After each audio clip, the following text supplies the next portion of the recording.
Hey there mga my love Pisces! Thank you so much for always staying here with me in this channel, babes. So before tayo magsimula ng inyong November 2024 reading, reminders po muna tayo ni hindi po to for everybody. Kaya naman, just pick up only the messages you think are for you.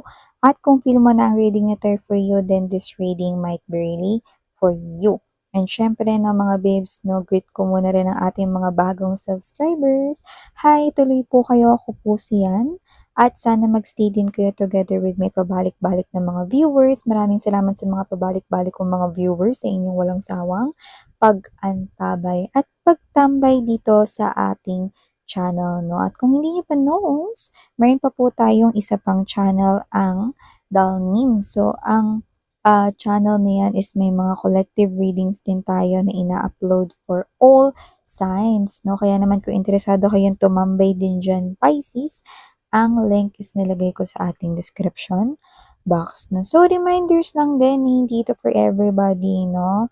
So, take only what resonates. No? Wala tayong gender, bahay, lalaki, LGBT, lahat welcome, kahit cross-watcher ni Pisces at may Pisces placement sa kanilang natal or birth chart, welcome. So, yun nga, let's go ahead and check these messages here for you guys. Archangel Michael, thank you so much for being present dito together with the angels and guides and ancestors ni Pisces. Can we get messages for Pisces for the month of November, please? November 2024 ni Pisces. Ano po yung mga mensahe? Pisces.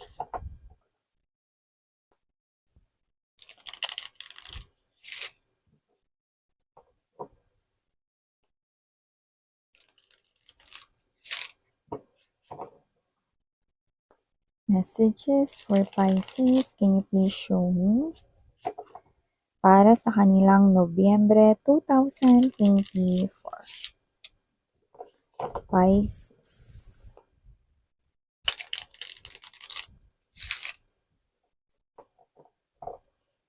Okay, so let us see Pisces, ano yung mga mensahe here for you guys. We have here the Two of Wands. Present din dito Pisces ang Hangman. Page of Pentacles energy andito din. Two of Swords energy. World card. Queen of Coins. Page of Swords.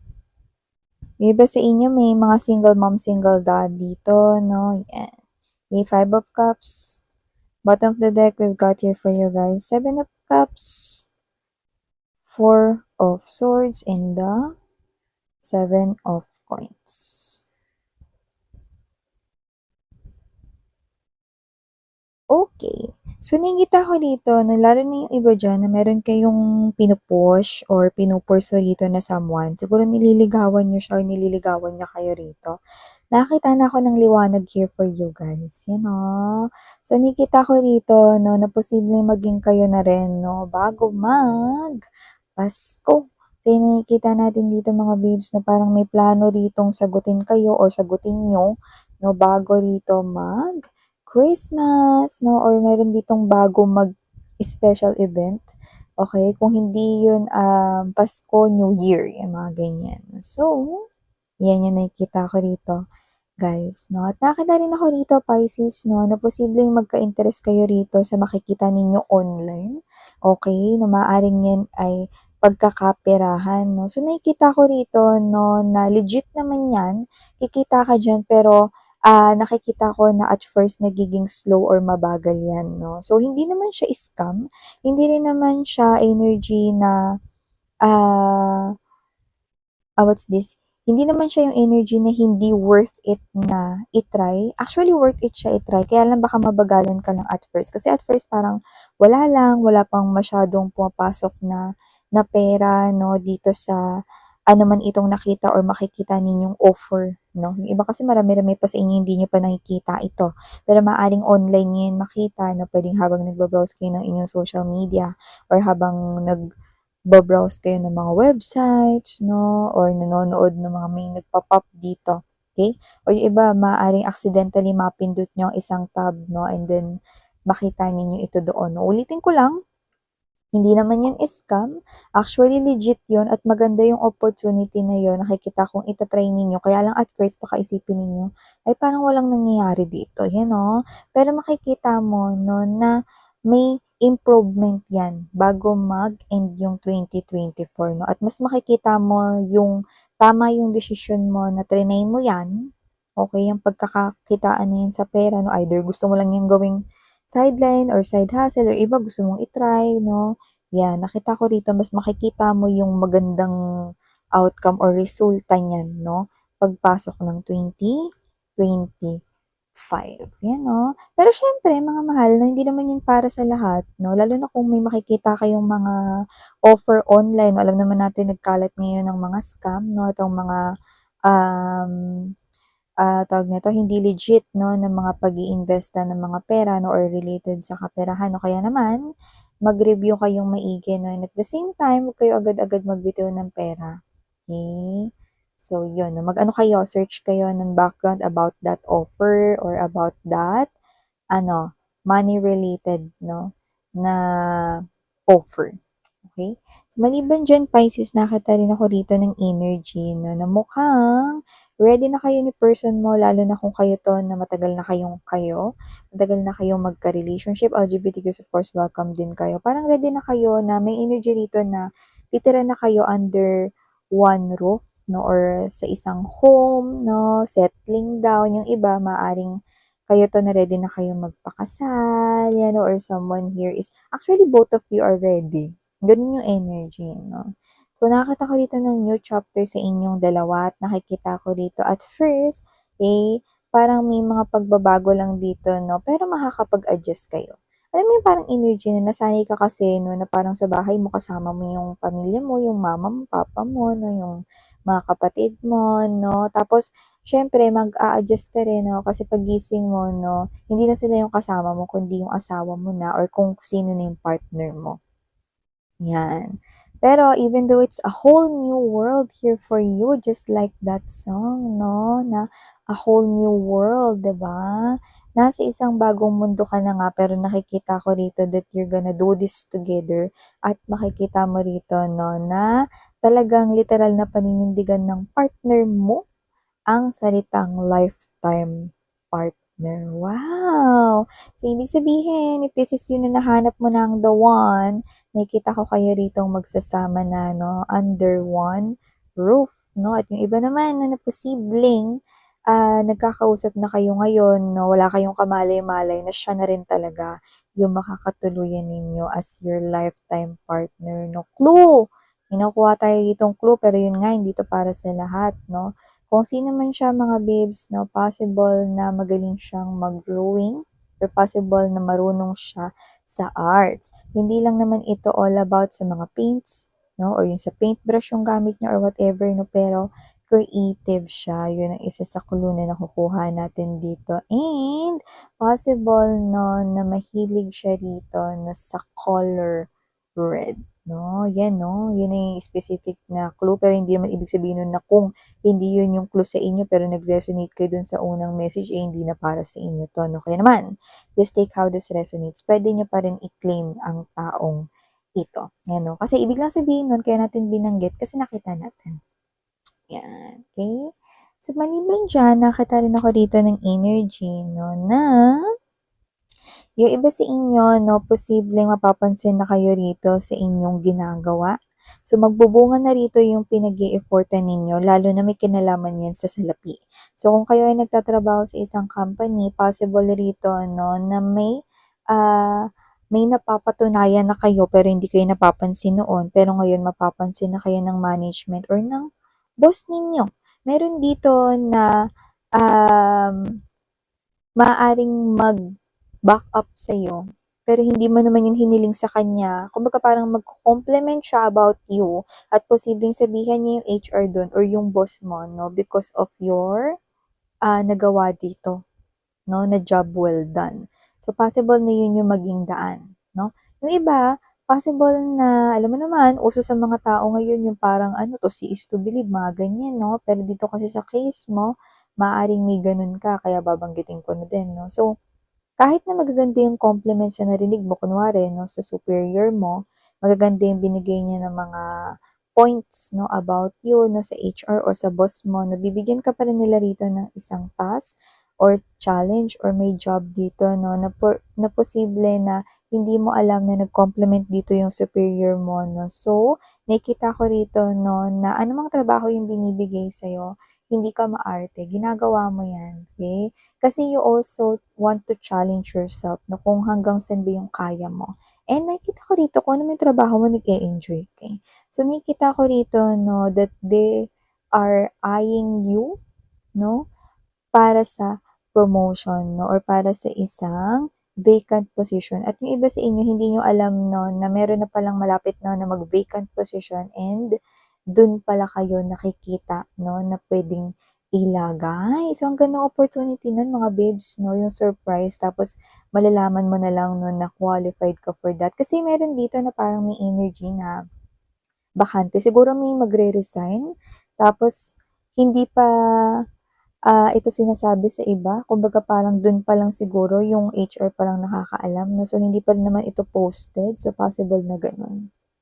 Pero mag-o-open na yun very soon. Pero bago yun mag-open, nakikita ko 'no na makukuha or mapupunta na yun sa'yo.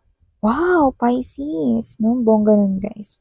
So maliban diyan nakakita rin tayo dito ng energy 'no, na kung kayo naman ay may anak na or actually mga bata nga ito, eh, 'no. So, whether you are single mom or not 'no, 'yan 'no, nakikita ko rito na kung sino man yung mga anak mo, possible na at first hindi mo makita yung potensyal na, nagseseryoso sila sa school, na hindi naman sa nagka-cutting classes sila, hindi naman gano'n. Parang, hindi mo lang nakikita na na sa ngayon, eh, nagseseryoso yung mga bata 'no, sa school or yung anak mo sa school.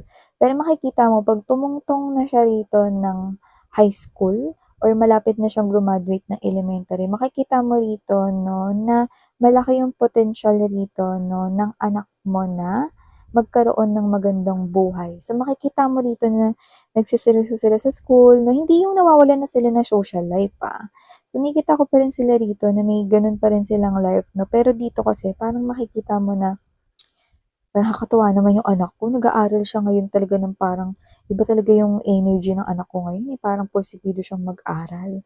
'Yan 'no. So, nakikita ko dito na mas mai-inspire siya rito na matupad rito yung pangarap niya. Siguro pangarap niya maging doktor, maging teacher, maging nurse, yung mga gano'n. May pangarap siya engineer 'no.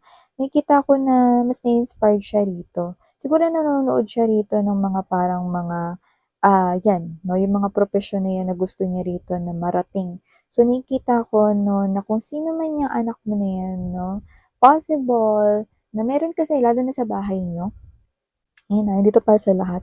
Meron kasi sa loob ng bahay ninyo 'no, na kung tawagin ay entity, pero mabait siya. It could be a dwarf, it could be an entity 'no, na puti 'no, so mabait itong nilalang na ito 'no. So, gina-guide rito ang family ninyo 'no, especially this child. So, possible na yung iba, puwedeng hindi yan yung child ninyo, puwedeng kayo yan mismo.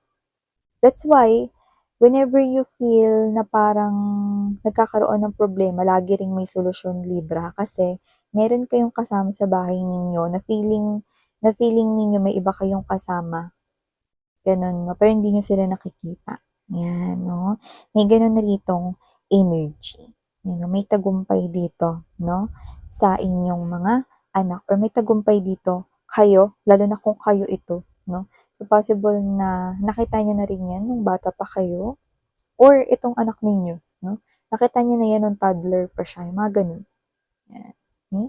So, maliban diyan Libra, nakakita rin tayo rito 'no, I mean Pisces, Libra ako ng Libra 'no. So, maaaring iba sa inyo dealing kayo with the Libra or yung anak ninyo is Libra, yung kanyang, zodiac sign, but doesn't have to be. Baka meron siyang Libra sa kanyang ano, placements 'no. So, 'yan. So, the Libra energy, kung makikita ko ito na kabuuan 'no, maaaring nabanggit natin ang Libra or nababanggit natin yung Libra 'no, dahil nagtataglay ang Libra ng karunungan, 'yan 'no.